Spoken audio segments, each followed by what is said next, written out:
Today we joyfully celebrate the feast of Our Lady of Rosary, a beautiful devotion introduced by Pope Pius V in 16th century. Well, today what we have, the beautiful Rosary consists of 4 beautiful mysteries as a long history from the very beginning of early century till now, how the Rosary was developed. In the early centuries, Christian monks wanted to keep a habit of praying all 150 Psalms.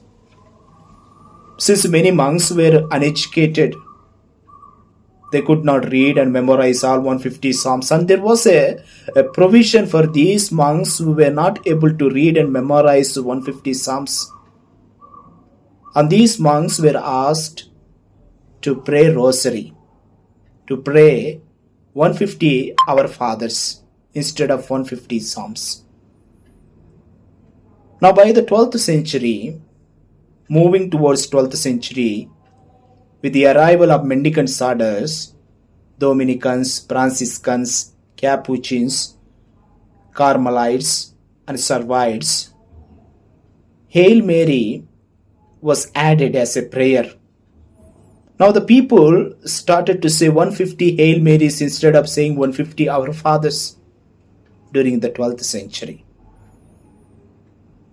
In the 13th century, according to the tradition of the Church, Saint Dominic received the Rosary from the Blessed Virgin Mary. The Rosary was given to him as a spiritual weapon to fight against the evil forces.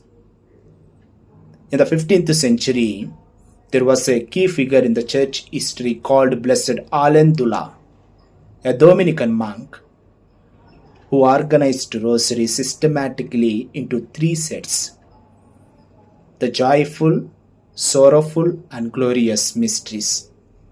And each mystery again consists of 5 decades. And again each decade consists of 10 Hail Marys. So that systematic order and organization took place in 15th and 16th century, and especially the important figure during this time, Blessed Alendula, was an important person who organized the Rosary systematically. Now moving towards 20th century, 2002, Pope John Paul II introduced Luminous Mystery, the 4th mystery. So today we are blessed to celebrate the feast of Our Lady of the Rosary.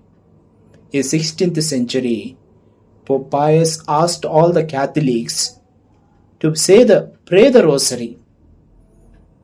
This feast is celebrated as a commemoration of victory of the Christians over the Muslims. So the feast of Our Lady of the Rosary reminds us that we must make use of our spiritual weapon of Rosary to fight against evil forces and the temptations of the Satan. So let us carry this spiritual weapon of Rosary in our miseries, in our families, in our communities.